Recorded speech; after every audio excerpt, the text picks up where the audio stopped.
5. Masochism and male subjectivity. Perversion, turning aside from truth or right, diversion to an improper use. OED. What is the truth or right from which perversion turns aside, and what does it improperly use? The OED goes some way towards answering these questions when it quotes, by way of illustration, part of a line from Francis Bacon, women to govern men, slaves.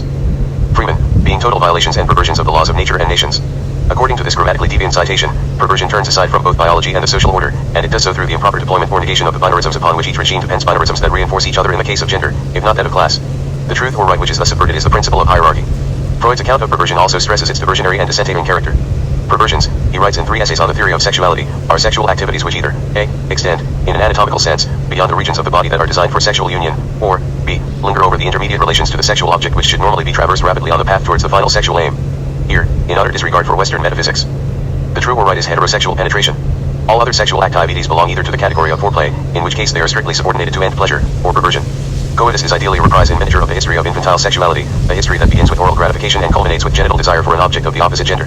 Here too the subject is exhorted to keep his or her eyes on the finish line, and to move as expeditiously as possible through the preliminary stages.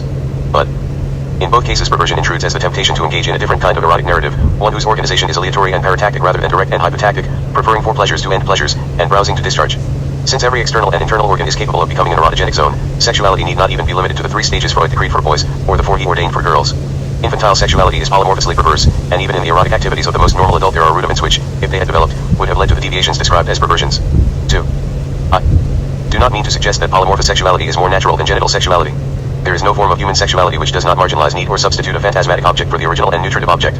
As Laplanche explains, sexuality is a localized, autoerotic pleasure, a pleasure of the organ in place, in opposition to a functional pleasure with all which that term implies, of an opening towards the object. Thus a natural, functional rhythm, that of running, disappears, while elsewhere there emerges a different kind of sequence, which is incomprehensible without calling into play such categories as repression, reminiscence, work of elaboration, deferred action. 3. The notion of a deferred action has a particular relevance within the present discussion, since infantile sexuality assumes the narrative coherence of stages only after the fact, from the vantage point of the Oedipus complex. The concept of perversion is equally unthinkable apart from the Oedipus complex, since it derives all its meaning and force from its relation to that structuring moment and the premium it places upon genital sexuality. It is in fact something of a misnomer to characterize infantile sexuality as polymorphously perverse, since sexuality only becomes perverse at the point where it constitutes either a retreat from Oedipal structuration, or a transgressive acting out of its dictates. Perversion always contains the trace of Oedipus. Within it is always organized to some degree by what it subverts. Those writers who have engaged theoretically with the topic of perversion tend to emphasize one of these aspects at the expense of the other. For Foucault, who stands at one extreme, perversion has no subversive edge, it merely serves to extend the surface upon which power is exercised. He insists in the history of sexuality that polymorphous conducts are actually extracted from people's bodies and from their pleasures by what might be called the society of the panopticon, and perversion is drawn out, revealed, isolated, intensified, incorporated, by multifarious power devices for at the other extreme there is a volume like the polysexuality issue of semiotext, E5, which heaps perversion upon perversion with wild abandon in the vain hope of burying Oedipus altogether. Neither position is adequate to the complexities of the issues involved. Ironically, it is a rather hateful book by Janine Chassae-Smergellet, a book which consistently comes down on the side of the father, mature sexuality, and a well-fortified ego that seems best to intuit the challenge that perversion poses to the symbolic order. Its author cautions that the pervert is trying to free himself from the paternal universe and the constraints of the law. He wants to create a new kind of reality and to dethrone God the Father. 6. Chassae-Smergel's reading of perversion suggests that its significance extends far beyond the domain of the strictly sexual, if, indeed, such a domain ever existed, suggests, that is, that it turns aside not only from hierarchy and genital sexuality, but from the paternal signifier, the ultimate truth or right. As I will attempt to demonstrate later in this chapter with respect to masochism, at certain moments perversion may pose such a radical challenge to sexual difference as to enact precisely the scenario condemned by Bacon. The theoretical interest of perversion extends even beyond the disruptive force it brings to bear upon gender. It strips sexuality of all functionality, whether biological or social, in an even more extreme fashion than normal sexuality. It puts the body and the world of objects to uses that have nothing whatever to do with any kind of immanent design or purpose. Perversion also subverts many of the binary oppositions upon which the social order rests. It crosses the boundary separating food from excrement, coprophilia, human from animal, bestiality, life from death, necrophilia, adult from child, pederasty, and pleasure from pain, masochism. Of course not all perversions are equally subversive, or even equally interesting. It is unfortunate but not surprising that the perversion which has commandeered most of the literary and theoretical attention, sadism, is also the one which is most compatible with conventional heterosexuality. The first thing that Freud says about sadism, in 3 essays, is that the sexuality of most male human beings contains an element of aggressiveness, a desire to subjugate. He adds that the biological significance of this combination seems to lie in the need for overcoming the resistance of the sexual object by means other than the process of wooing. Thus sadism would correspond to an aggressive component of the sexual instinct which has become independent and exaggerated and, by displacement, has usurped the leading position. 157-58. The ego and the ID describe sadism's combination of cruelty and eroticism as a serviceable instinctual fusion. The work of Sada commands enormous intellectual prestige, something inconceivable with the novels of Leopold von Sacher-Masoch, rescued from oblivion by Delos. 8. One thinks in this respect not only of Bertolini 9 Barths 10 and Gallup 11 but of the massive double issue of obliques dedicated to Sada, which includes materials from Benoit, Klossowski, Blancott, Rob Grillet, Sollers, Paul Hahn, Breton, Montiargues, Masson, and Labus, to name only a few of its contributors. 12. The focus of this essay is the perversion which is most commonly linked with sadism, sometimes as its complement and at other times as its instinctual opposite. I refer of course to masochism, 13 variously described by Freud as an unusually dangerous libidinal infraction, 14 and as one of the kindliest, 15. L. 3 kinds of masochism. In his last work to deal extensively with masochism, Freud distinguishes between 3 forms of that perversion: erotogenic, feminine, and moral. 16. However, no sooner are these distinctions enumerated than they begin to erode. Erotogenic masochism, which Freud defines as pleasure in pain, provides the corporeal basis both for feminine and moral masochism. The tripartite division thus gives way rather quickly to one of those dualisms of which Freud is so fond, with both feminine and moral masochism bleeding into each other at the point where each butts into erotogenic masochism. The adjective erotogenic is one which Freud habitually links with zone, and with which he designates a part of the body at which sexual excitation concentrates.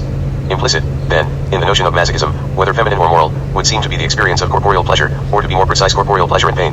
This stipulation poses no real conceptual difficulties with respect to the first of those categories. Erotogenic masochism would seem to be literally at the bottom of feminine masochism, which Freud associates with fantasies of being bound and beaten, and with the desire to be treated like a naughty child. 17. It is far less clear how moral masochism could be said to have a necessary corporeal substratum, until we recall that the ego is for Freud first and foremost a bodily ego. 18. Or, as Strachey explains in an authorized gloss, derived from bodily sensations, chiefly from those springing from the surface of the body. 19. If, as the economic problem of masochism suggests, the true masochist always turns his cheek whenever he has a chance of receiving a blow. 165. The moral masochist's cheek is the ego. That is the erotogenic zone of choice, the side where he or she seeks to be beaten. Curiously, after characterizing feminine masochism as the one that is the most accessible to our observation, Freud announces that owing to the material at his command, he will limit his discussion of that libidinal economy entirely to male patients. Point 20. The inference is obvious. Feminine masochism is a specifically male pathology, so named because it positions its sufferer as a woman. Freud in fact says as much. If one has an opportunity of studying cases in which the masochistic fantasies have been especially richly elaborated, one quickly discovers that they place the subject in a characteristically feminine situation. They signify, that is, being castrated, or copulated with, or giving birth to a baby. For this reason I have called this form of masochism, a posseori, as it were, the feminine form, although so many of its features point to infantile life. Point 21. The reader is likely to object at this point that only 5 years earlier Freud had clearly identified the beating fantasy primarily with women. Of the 6 patients upon whom he bases a child as being beaten, 4 are female, and only 2 male. 22. And from 3 essays until new introductory lectures, Freud was to maintain, albeit with certain crucial qualifications, the connection between femininity and masochism. Point 23. Yet the economic problem of masochism is not the only major work on masochism to focus primarily upon male patients. Richard von Krafft-Ebing, who gave masochism its name and its first definition, cites 33 cases of male masochism, and only 4 of female. Point 24. He also names masochism after a male masochist, sacher-masoch. Theodore Riggs' research had similar results, leading him to conclude that the male sex is more masochistic than the female. 25. In his study of cruelty, Deleuze not only focuses exclusively on the novels of sacher-masoch, but elaborates a theoretical model of masochism in which the suffering position is almost necessarily male. What is to be made of this anomaly, whereby Freud designates as feminine a psychic disorder whose victims are primarily men? While I would certainly dispute Riggs' notion that men are more masochistic than women, it does seem to me that it is only in the case of men that feminine masochism can be seen to assume pathological proportions. Although that psychic phenomenon often provides a centrally structuring element of both male and female subjectivity, it is only in the latter that it can be safely acknowledged. It is an accepted, indeed a requisite element of normal female subjectivity, providing a crucial mechanism for eroticizing lack and subordination. The male subject, on the contrary, cannot avow feminine masochism without calling into question its identification with the masculine position. All of this is another way of suggesting that what is acceptable for the female subject is pathological for the male. Freud indicates as much when he tells us that whereas the beating fantasy can be effortlessly accommodated within the little girl's positive Oedipus complex, it can only be contained within the little boy's negative Oedipus complex. Point 26. Feminine masochism, in other words, always implies desire for the father and identification with the mother, a state of affairs which is normative for the female subject, but deviant for her male counterpart. The disruptive consequences of male masochism are also underscored by an extraordinary passage from Rick, in which he distinguishes the masochistic fantasies of women from those of men. Compared with the masculine masochism, that of women shows a somewhat attenuated, one could almost say anemic character. It is more of a trespassing of the bourgeois order, of which one nevertheless remains aware, than an invasion into enemy terrain. The woman's masochistic fantasy very seldom reaches the pitch of savage lust, of ecstasy, as does that of man. Even the orgy in the fantasy does not ascend in so steep a curve. There is nothing in it of the wildness of the chained Prometheus, rather something of Ganymede's submission. One does not feel anything of the cycle-like character that is so often associated with masculine masochism, that blind unrestricted lust of self-destruction. The masochistic fantasy of woman has the character of yielding and surrender rather than that of the rush ahead, of the orgiastic accumulation, of the self-abandonment of man. 216. Riggs suggests here that even the clinically masochistic woman does not really exceed her subjective limits, she merely stretches them a bit. The male masochist, on the other hand, leaves his social identity completely behind, actually abandons himself and passes over into the enemy terrain of femininity. I will have more to say later about the shattering 27 qualities of male masochism, but suffice it to note here that the sexual fantasies cited by Riggs fully bear out these characterizations, as do those included by Krafft-Ebing. Not only does it turn out that feminine masochism doesn't have very much to do with women, but that moral masochism doesn't have very much to do with virtue. Although the moral masochist seems to be under the domination of a hyper-developed conscience, his or her desire for punishment is so great as to pose a constant temptation to perform sinful actions, which must then be expiated. Freud warns that moral masochism is in fact capable of swallowing up conscience altogether, of perverting it from within. Point 28. This invisible sabotage occurs through the complete reversal of the process whereby the Oedipus complex was earlier dissolved, i.e. of the operation whereby the paternal voice and imago were internalized as the superego. By deriving erotic gratification from the superego's censorship and punishment, the morally masochistic ego not only assumes an analogous position to that adopted by his or her more flamboyantly female Non-counterpart in fantasy or actual sexual practice, but reactivates the Oedipus complex. Point 29 significantly, what flares up with renewed intensity is that form of the Oedipus complex which is positive for the female subject, but negative for the male. The form, that is, which turns upon desire for the father and identification with the mother. Freud is quite explicit about this. We were able to translate the expression unconscious sense of guilt as meaning a need for punishment at the hands of a parental power. We know that the wish, which so frequently appears in fantasies, to be beaten by the father stands very close to the other wish, to have a passive, feminine, sexual relation to him and is only a regressive distortion of it. If we insert this explanation into the content of moral masochism, its hidden meaning becomes clear to us. 169. Thus through moral masochism the ego is beaten/loved by the father, a situation which once again is normal for the female subject, but abnormal for the male. It would consequently seem that moral and feminine masochism develop out of the same phantasmatic, to borrow a word from law, planche and Potalis 30 out of the same unconsciously structuring scenario or action. However, the moral masochist remains oblivious to the passion for self-destruction that burns ferociously within. Freud observes that whereas the sadism of the superego becomes for the most part glaringly conscious, the masochism of the ego remains as a rule concealed from the subject and has to be inferred from his behavior. 31 With the feminine masochist, on the other hand, the beating fantasy assumes a shape which is available to consciousness, albeit not necessarily to rational scrutiny. Let us look rather more closely at these two categories of masochism, and at the forms they assume in both conscious and unconscious life. 2. Moral masochism. With a frankness which is more alarming than engaging, Freud acknowledges in the ego and the ID that under certain circumstances, the superego promotes a pure culture of the death drive. 53. The stronger that psychic entity I.e. the more thoroughly the subject has been subordinated to prohibition and denial, the greater the possibility that the ego will be driven to the last extremity. In moral masochism the superego assumes titanic proportions, but even under much more auspicious conditions its authority and severity are so considerable as to call fundamentally into question the notion of a healthy subject, let alone one who might be said to be in a position of mastery or control. Since conventional subjectivity so closely adjoins moral masochism, I want to examine it briefly through the grid of Freud's late topography before turning once again to its pathological correlate. We recall that the superego is the agency whereby the Oedipus complex is neutralized, but its effects indefinitely prolonged. It is formed through the phantasmatization and introjection of what cannot be possessed in reality, and must consequently be renounced to the parents. This process of introjection is a complex one, more hinted at than specified in the ego and the ID, but clarified somewhat in new introductory lectures on psychoanalysis. 32 It develops out of two sets of relationships, one of which is synonymous with the positive Oedipus complex, and the other of which is equivalent to the negative Oedipus complex, a point to which I will return in a moment. The superego would also seem to involve two different kinds of introjection, one of which I will characterize as imaginary and the other as symbolic.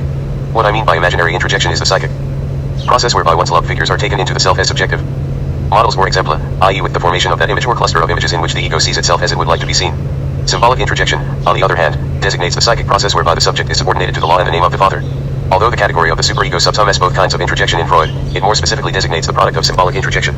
Imaginary introjection, on the other hand, results in what is strictly speaking the ego ideal. Because the subject usually goes through a negative as well as a positive Oedipus complex, he or she enters into two sets of identifications at the end of that complex, one with the imago of the mother, and the other with the imago of the father. 33 One of these identifications is generally much stronger, and so tends to eclipse the other.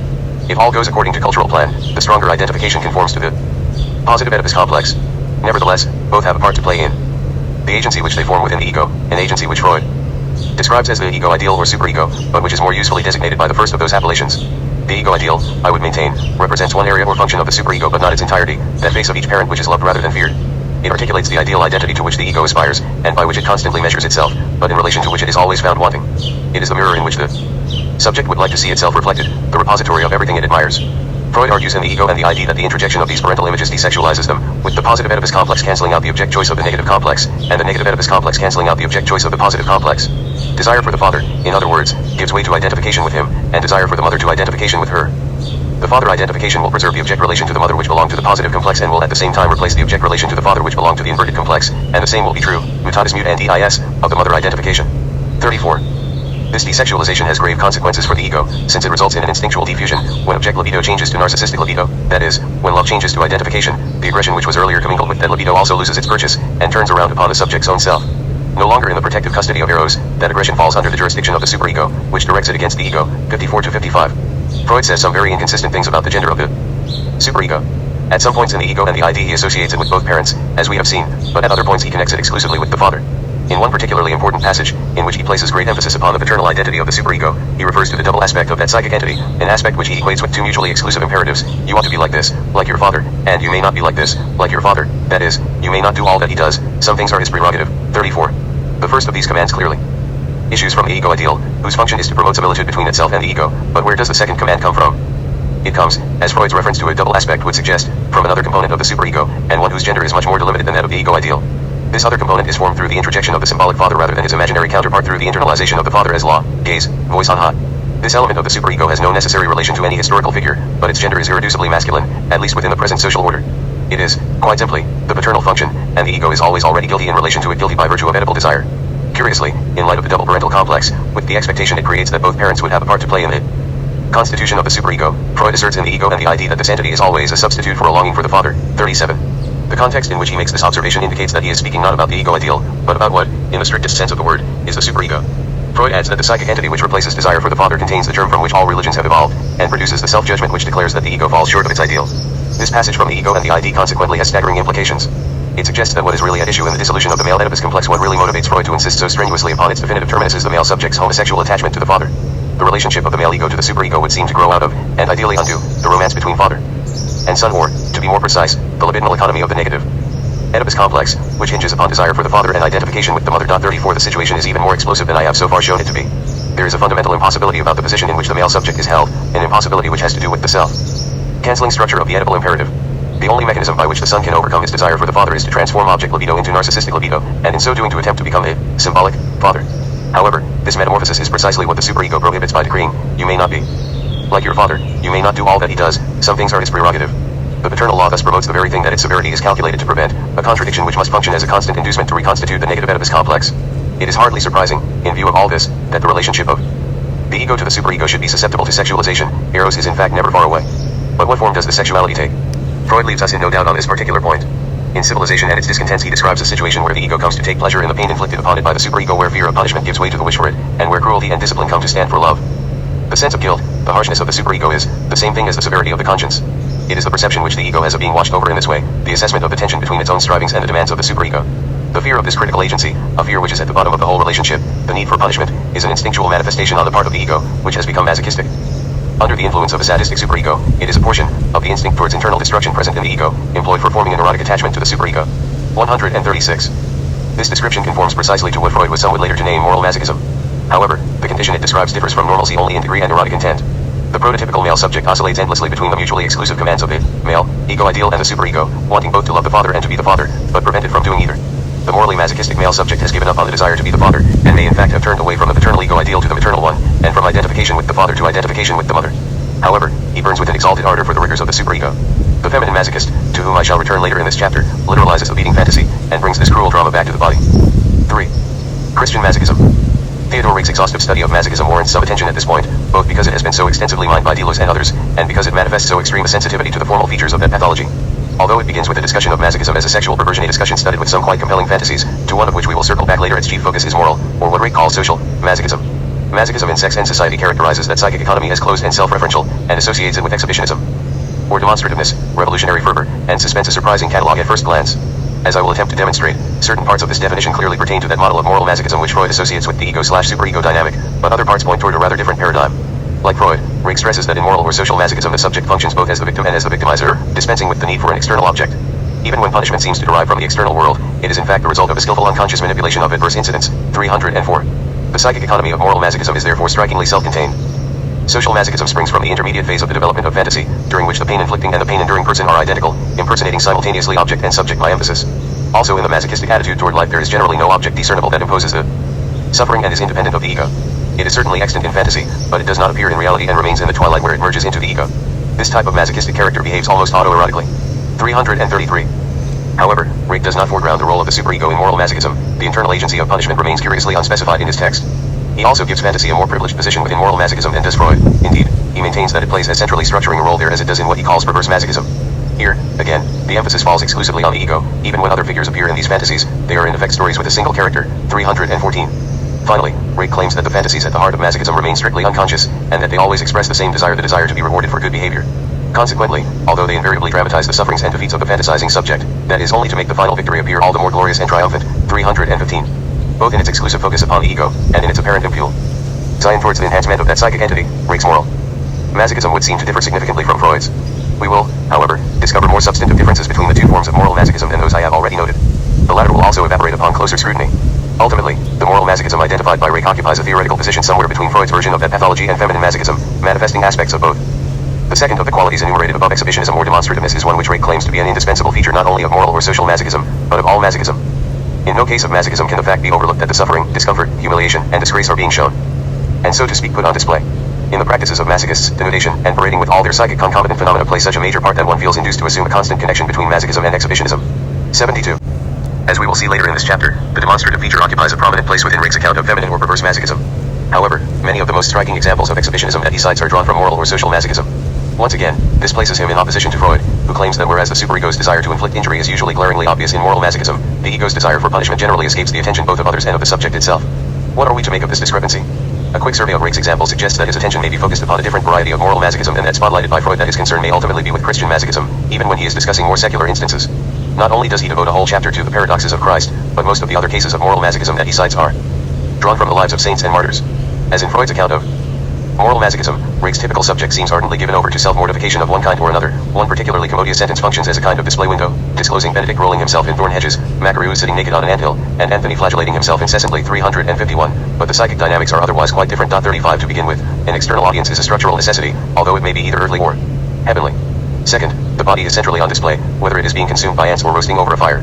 Finally, behind all these scenes or exhibits is the master tableau or group fantasy Christ nailed to the cross, head wreathed in thorns and blood dripping from his impaled sides. What is being beaten here is not so much the body as the flesh, and beyond that sin itself, and the whole fallen world. This last target pits the Christian masochist against the society in which he or she lives, makes of that figure a rebel, or even a revolutionary of sorts. In this particular subspecies of moral masochism there would thus seem to be a strong heterocosmic impulse, the desire to remake the world in another image altogether, to forge a different cultural order. The exemplary Christian masochist also seeks to make him or herself according to the model of the suffering Christ, the very picture of earthly divestiture and loss. Insofar as such an identification implies the complete and utter negation of all phallic values, Christian masochism has radically emasculating implications, and is in its purest forms intrinsically incompatible with the pretensions of masculinity. 36 And since its primary exemplar is a male rather than a female subject, those implications would seem impossible to ignore. Remarkably, Christianity also redefines the paternal legacy. It is after all through the assumption of his place within the divine family that Christ comes to be installed in a suffering and castrated position. The demonstrative feature, as I have been implicitly arguing, works very much against Rake's premise that the driving force behind moral masochism is the victory and reward of the ego. Rake suggests at one point that the moral masochist seeks to be raised on an invisible pedestal, 315, but the passage I quoted a moment ago thoroughly belies this formulation. In that passage, Rake not only associates all forms of masochism with exhibitionism or self-display, but he acknowledges that what is thus rendered visible is the subject's suffering, discomfort, humiliation, and disgrace rather than its grandeur or its triumph. The demonstrative feature also runs counter to the notion that moral masochism is an entirely self-contained system, since at least within Rake's Christian examples the gaze comes dramatically into play, either in a heavenly or an earthly guise. There are also other ways in which moral masochism opens onto the world on which it ostensibly forecloses, whether it assumes the form described by Freud, or that theorized by Rake. The superego is produced through the introjection of the paternal function, and the ego through the subject's identification both with its own corporeal imago, and with a whole range of other external images. The interior drama is thus the refraction of a familial structure, which itself interlocks with the whole social order. Christian masochism, as we have seen, involves a similar identificatory system. 37 The last of the qualities associated by Rake with moral masochism, suspense, would seem to be at the center of all forms of masochism, in addition to being one of the conditions out of which conventional subjectivity develops. Rake brings some complex changes on this word, which he connects with uncertainty, dilatoriness, pleasurable and unpleasurable anticipation, apparent interminability, and above all excitation. Masochism exploits all these themes in one way or another because it always seeks to prolong preparatory detail and ritual at the expense of climax or consummation. Since in moral masochism this implies the endless postponement of the moment at which suffering yields to reward, and victory to defeat, suspense clearly works to prioritize pain over pleasure, and so to further undermine the ego. The larger thesis that Rake pursues over the length of his study is that the masochist is apprehensive about end pleasure because it is so fully associated with punishment, and therefore seeks to delay it as long as possible. The characteristic of the masochistic tension curve is the tendency to prolong the tension, while we meet with the opposite intention of resolving the tension in normal sexual life. 60.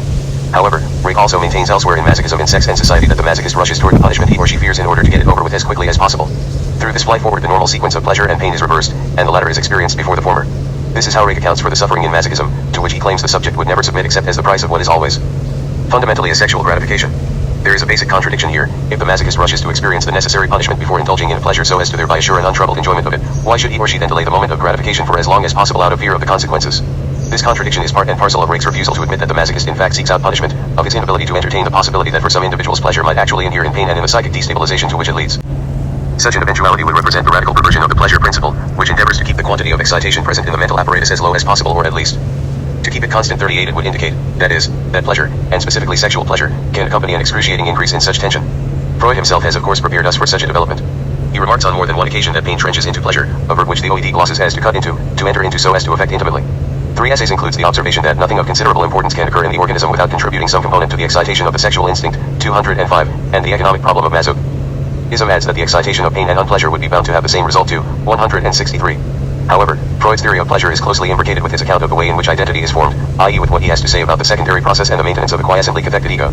As Leo Bersani points out in the Freudian body, the introduction of large quantities of excitation into the psychic economy can only have a shattering effect upon this coherence, pitting the pathology of masochism, which for him means sexuality tout court, against identity itself.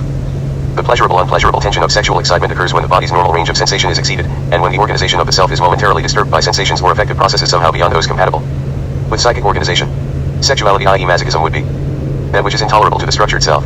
Sexuality may depend on the decalage or gap in human life between the quantities of stimuli to which we are exposed and the development of ego. Structures capable of resisting or binding those stimuli. The mystery of sexuality is that we seek not only to get rid of this shattering tension but also to repeat, even to increase it. 38 to 39. What masochism really suspends, then, is not just the pleasure principle, but the libidinal and psychic constancy that principle supports. But what are the forms that this suspense takes in moral masochism?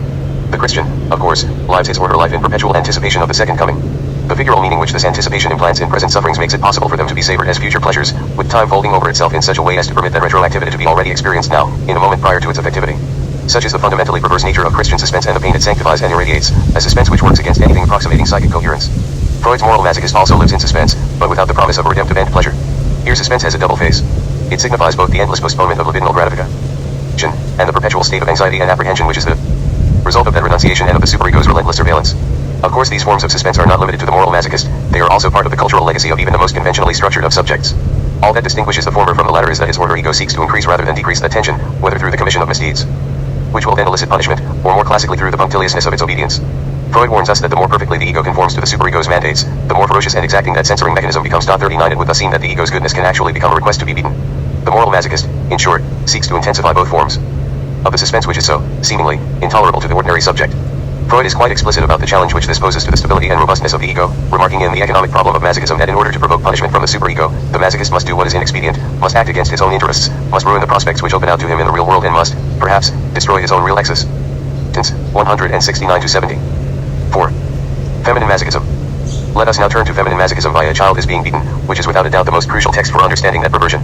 Significantly, although Freud focuses primarily upon female patients there, he manages to articulate the masochistic desire he attributes to them only through recourse to one of his male patients, who gives voice to what they cannot. The second phase of the beating fantasy. Point 40 Let us effect a reverse displacement, and approach the male version of the beating fantasy through its female counterpart. Doing so will permit us to see how fully that fantasy subverts sexual difference. The female fantasy consists of 3 phases, the first and third of which are available to analysis, but the second of which remains unconscious. Here is the complete sequence, after it has been doctored by Freud. The phrases within square brackets represent either his interpolations, or additions made by the patient at his prompting. Phase 1, my father is beating the child whom I hate. Phase 2, I am being beaten by my father. Phase 3, some boys are being beaten. I am probably looking on. Freud says of the first phase that it is neither sexual nor sadistic, but the stuff from which both will later come. 187. He adds that it may not even constitute part of the fantasy proper, but may simply be a memory out of which the fantasy subsequently develops. It is savored for the erotic value it retroactively assumes, a value which Freud translates with the phrase, my father does not love this other child. He loves only me. Edible desire and its prohibition intervene between phase 1 and 2 of the fantasy. By inserting herself into the imaginary scene in the position earlier occupied by the other child, the girl submits herself to punishment at the hands of the father, and so atones for her incestuous guilt. This new fantasy evokes intensely pleasurable feelings, however, pointing to an erotic as well as a punitive content. Phase 2 I am being beaten by my father thus functions as a mechanism for bringing about a regression to an earlier stage of sexuality, the desire which is blocked at the genitals, in other words, finds expression instead at the anus. On account of its prohibited content, phase 2 undergoes repression. It is replaced at the level of consciousness by the third variant, which disguises the identity both of the person being beaten and of the one administering the punishment. A group of boys now replaces the little girl, and a paternal representative supplants the father. The fantasizing subject is inscribed into the scenario as an ambiguous spectator. Point 41 Phases 1 and 3 are ostensibly sadistic. Only phase 2 is unequivocally masochistic. In a move equivalent in Daring to Monsieur D's open concealment of the purloined letter in Poe's short story, Freud disarms his critic by acknowledging what might otherwise have been discovered about phase 2. He admits, that is, to having fabricated that sequence in the fantasy upon which he bases his entire interpretation. This second phase is the most important and the most momentous of all. But we may say of it in a certain sense that it has never had a real existence. It is never remembered, it has never succeeded in becoming conscious. It is a construction of analysis, but it is no less of a necessity on that account. 185. Every time I read this passage, I find myself momentarily paralyzed both by the audacity of the confession, and by the realization that to challenge Freud's right to speak in this way for his female patients would be to place my rhetorical weight on the side of the real as against the constructed, the authentic against the inauthentic.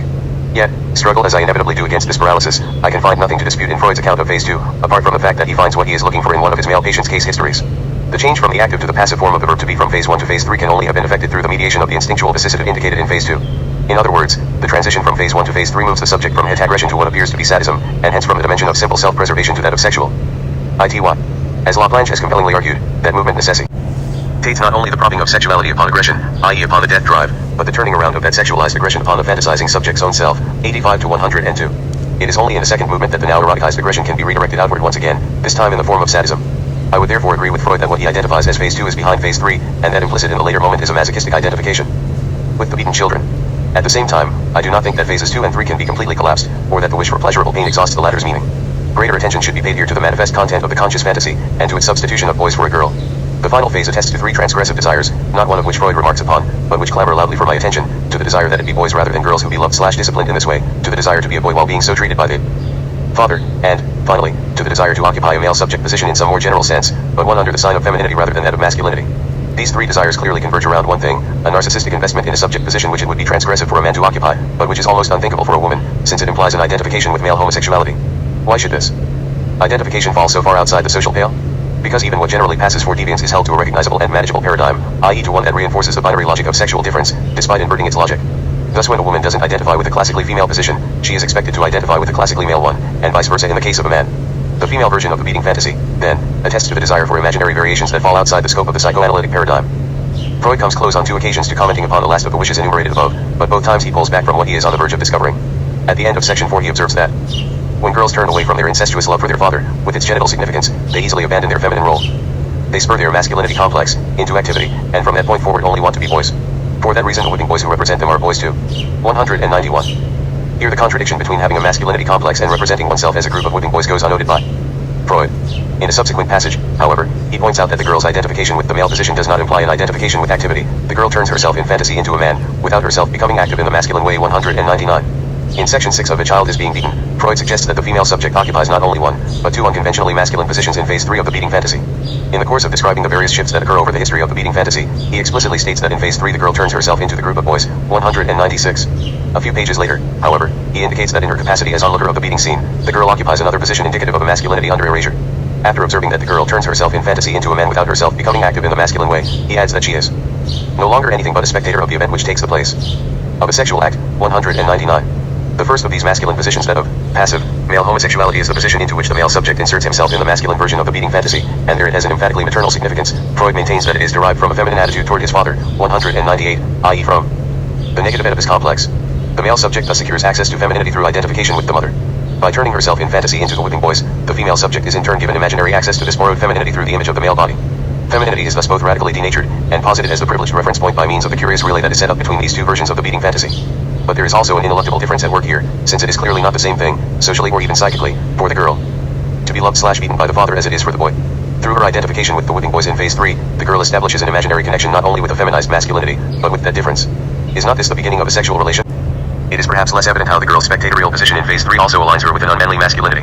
Voyeurism has been heavily coded within Western culture as a male activity, and associated with aggression and sadism. Here, however, masculinity, aggression, and sadism are definitively elsewhere in the scene, concentrated in the figure of the punishing father surrogate. Like the child in the primal scene 42, the shadowy onlooker is more mastered than mastering. The tentativeness with which Freud's female patients insert themselves into this position, I am probably looking on, points to the irresolute character of the position itself, which is less the site of a controlling gaze than a vantage point from which to identify with the group of boys.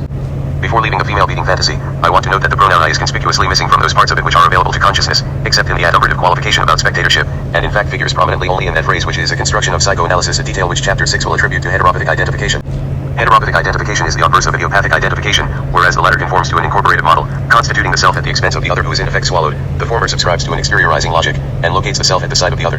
In heteropathic identification one lives, suffers, and experiences pleasure through the other. 43 in phase 3 of the female beating fantasy, that other is of course the male subject. Within the male sequence, all 3 phases, including the conscious one, begin with the assertion of pronominal possession. The subject position which each phase maps out, however, bends that I in a feminine direction. Phase 1, I am being loved by my father. Phase 2, I am being beaten by my father. Phase 3, I am being beaten by my mother. The beating fantasies confided to Freud by his male patients have also been subjected to far less censorship and distortion than those recorded by his female patients. The only significant difference between the conscious scenario, phase 3, and the unconscious scenario, phase 2, bears upon the identity of the person administering the punishment. The conscious fantasy translates into the verbal formula I am being beaten by my mother, whereas the unconscious one reads I am being beaten by my father. 198. Even this disguise is lightly worn, since the beating woman manifests such aggressively masculine qualities as to unmistakably resemble the paternal figure she replaces. Phase 1, which is presumed to lie concealed behind phase 2, is not available to consciousness. Finally, although some effort is made to conceal the homosexual content of the conscious fantasy, no corresponding attempt is made to hide its masochistic content. The 2 male patients discussed by Freud, like those cited by Krafft-Ebing, Rick, and Deleuze, openly flaunt their desire for punishment and degradation both within their conscious fantasies and within their sexual practices. We clearly have an extreme instance here of what Rick calls the demonstrative feature. In the conscious fantasies of the 4 female patients, on the other hand, masochism is concealed behind sadism, even though it is more compatible with their cultural position. What is it precisely that the male masochist displays, and what are the consequences of this self-exposure? To begin with, he acts out in an insistent and exaggerated way the basic conditions of cultural subjectivity, conditions that are normally disavowed. He loudly proclaims that his meaning comes to him from the other, prostrates himself before the gaze even as he solicits it, exhibits his castration for all to see, and revels in the sacrificial basis of the social contract. The male masochist magnifies the losses and divisions upon which cultural identity is based, refusing to be sutured or recompensed. In short, he radiates a negativity inimical to the social order. All of this is spectacularly visible in one of the more highly elaborated of the male fantasies included in masochism in Sex and Society. The fantasy in question was told to rape by a 37-year-old, married, man, who depended upon it for his sexual potency. To an ancient barbaric idol, somewhat like the Phoenician Moloch, a number of vigorous young men are to be sacrificed at certain not too frequent intervals. They are undressed and laid on the altar one by one. The rumble of drums is joined by the songs of the approaching temple choirs. The high priest, followed by his suite, approaches the altar and scrutinizes each of the victims with a critical eye. They must satisfy certain requirements of beauty and athletic appearance. The high priest takes the genital of each prospective victim in his hand and carefully tests its weight and form. If he does not approve of the genital, the young man will be rejected as obnoxious to the god and unworthy of being sacrificed. The high priest gives the order for the execution and the ceremony continues. With a sharp cut, the young man's genitals and the surrounding parts are cut away. 41. Unlike the male masochists Freud discusses in A Child is Being Beaten, the author of this fantasy is not its overt star. He is, however, bound to the scenario through a complex imaginary network. His immediate point of insertion occurs via the young man who will be next to fall victim to the priest's knife, but that figure himself identifies closely with the victim presently suffering the mutilation. Rake writes that the patient shares every intensive affect of this victim, feels his terror and anxiety with all the physical sensations since he imagines that he himself will experience the same fate in a few moments. 42. This peculiar identificatory transfer, which is once again indicative of the heteropathic impulse implicit in feminine masochism, compounds the specularity of the scene, making it possible for the prospective victim, and so for the fantasizing subject himself, to see how he will be seen when the weapon falls on his genitals. It speaks not only to the demonstrative feature of masochism, to the premium it places upon self-display, but to the I saw myself seeing myself of classic femininity. 44, and to the mirror staging that underpins all subjectivity. What is of course most immediately striking about what Rake designates the Moloch fantasy is the literalness with which it enacts the theme of castration, the way it grounds what is normally a symbolic event at the level of the body. Once again the reader is reminded both of the terms under which the female subject enters representation, marked by the stigmata of the corporeal lack, and of the pound of flesh. 45, which is the price each of us must pay for our access to language. But even more is at stake in this sacrificial drama, the stipulation that each victim must conform to a phallic ideal means that what is really being defaced or disfigured in this fantasy is the paternal imago, and that what is cut off and thrown away is the male subject's symbolic legacy. So far I have mentioned only one part of the Moloch fantasy. Later in Masochism in Sex and Society, Rake describes the dramatic sequel to the dismemberment. The castrated victims are placed on a red-hot grate until they are thoroughly singed, and then dropped into the fire beneath. 61-63. In this fantasy nothing is salvaged, and nothing is redeemed. It is a narrative of the darkest pain, negativity, and loss. The Moloch fantasy also dramatizes some of the other features Rake associates with masochism. It plays with suspense, for instance, in a number of complex ways.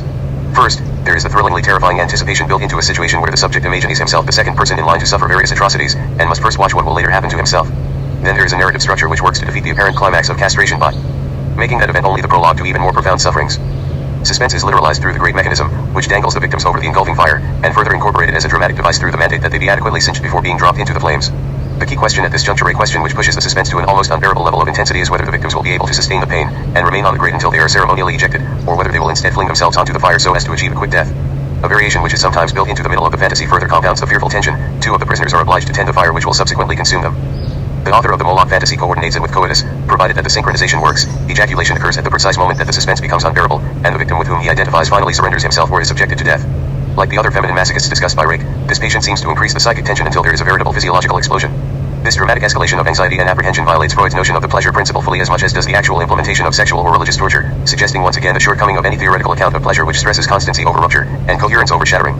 It is no wonder that the patients whom Rake actually managed to cure complained to him afterwards that life had lost all its color and intensity. 378. The elaborate preparations which make up the early stages of the Moloch fantasy and the seemingly interminable delay in reaching a conclusion produce an erotic narrative which conforms closely to Freud's definition of perversion. Here as there, libidinal interest extends far beyond the regions of the body which are designated for sexual union, and the path leading toward the final sexual aim is traversed far from quickly. Moreover, although ejaculation does occur, there is no representation of it within the fantasy, which always ends immediately prior to that event. This is regularly the case with the masochistic fantasies Rake describes, as well as the masochistic practices Craft Heaping enumerates. There seems to be no place within either script for the ostensible goal of all for pleasure. The male genitals do figure prominently here, but not at the grand finale. That part of the fantasy which is given over to their inspection and excision occurs around the middle, and constitutes at most a false climax. Thus the Moloch narrative does more than linger over the intermediate relations to the sexual object, it actually relegates castration to the status of foreplay. The propensity for impersonation is even more marked in feminine masochism than it is in moral, or at least Christian, masochism, which is not surprising given that it is centrally concerned with subject positioning and gender roles. We have already looked closely at one quite flamboyant mental masquerade, a masquerade which changes its author's age, his historical moment, and his national identity, as well as the circumstances of his life and death. The creator of the Moloch fantasy generates other identities for himself as well, including one where he is a Portuguese prisoner of the Aztecs who is first forced to watch a number of other men be skinned alive, and is then subjected to the same fate. Craft Heaping recounts numerous cases of male masochists who act out the part of a slave or a page, and others where the preferred role is that of a dog, a horse, a slaughter animal, a count, a surface, such as a floor, on which women walk, and a receptacle for urine, excrement, and menstrual blood. The hero of sadomasochist Venus in Furs assumes the disguise of a serpent for much of that novel, and near the end that of a bull. 46. The sexual practitioners of feminine masochism generally extend the masquerade to include the person inflicting the pain or humiliation as well, and indeed the entire scene of the erotic adventure, in effect remaking the world.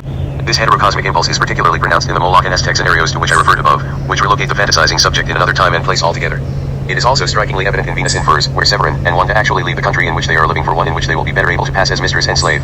The crucial question to ask here is whether the heterocosmic impulse exhausts itself altogether in the boudoir, or whether the play spills over into social intercourse as well, contaminating the proprieties of gender, class, and race. 47 Freud maintains that it is not only at the level of his sexual life, but at that of his phantasmatic and his moi that the male masochist occupies a female position.